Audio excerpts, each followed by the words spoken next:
Let they who are without sin write the first tabletop RPG.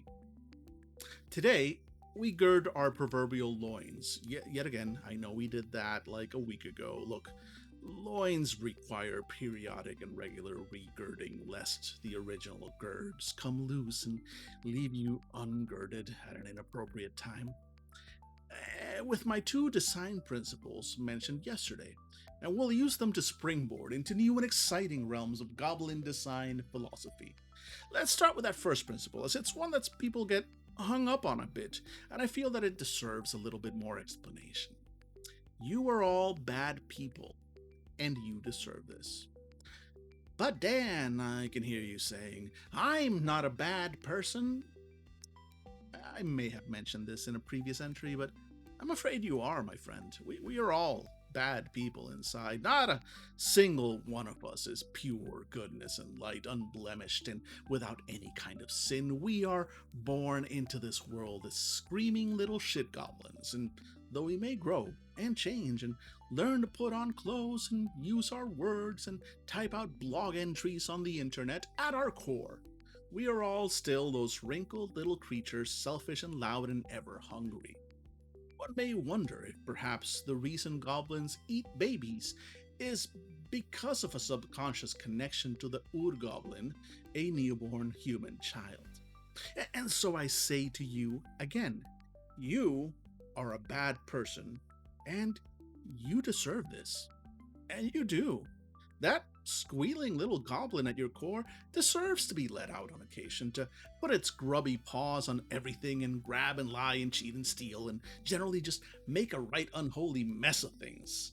We all deserve to go goblin mode on occasion, and that is the first and most important principle guiding Three Goblins in a Trench Coat, giving your inner gobbo the chance to come out and just kind of be a ridiculous little piece of shit in the world at large. Sure, we cover it up with a trench coat, as much for the world's protection as for your own, and we team you up with other equally filthy little shitlords to go out and do something mildly heinous and most likely hilarious.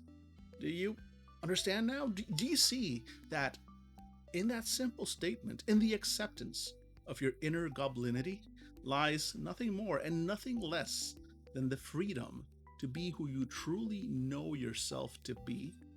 The freedom to cast aside the shackles of modernity and humanity and embrace the pure, unvarnished truth of your gobbo self. You're welcome, dear reader. I have set you free. And it is in this freedom that we walk together, tying each other's shoelaces together for the sheer chaos of it, to gaze upon the second design principle: fun before functionality. Tell me, dear reader, what is the airspeed of a glob of goblin crap launched from the middle of a trench coat, assuming the gobbo launching it has big ears and they are in a crowded medieval market? Would you like, perhaps, to calculate the specific rate at which rivulets of filth flow down the back of the unfortunate guard such a glob was launched at? Do you, in fact, desire to understand the discrete pieces of time, the individual steps required for that guard to turn around, pull their sword out, and give chase? Some of you out there just said, hell yeah. And to you, I say, seek help. To the rest of you, we've gathered round this table to witness the coming together of three goblins in one trench coat. This is stupid, so let's have fun with it. The best reflection of this particular design tenet lies in the two stats, which we've already discussed in previous posts. Is it functional to reduce all player interactions with the world to just those two methods, lying and cheating? Would it not be more realistic, more immersive, to give each gobbo a set of physical stats: strength, agility, endurance? Should we not have a table that gives you different damage types depending on the weapon a goblin uses, or perhaps some kind of movement bonus when a gobbo with big feet is in the feet position of a trench coat? What if I'm wearing armor? Look, there's games for that. One of them involves dragons and the dungeons they often reside within. That's not the game we're making here, though. We're focused on gobbo action. We're focused on the hilarity and the nonsensical chaos of it all. Our two stats aren't meant to represent specific physical constraints. They are not a simulation of the mechanical aspects of being a goblin. In fact, this deserves its own deep dive. Come back tomorrow.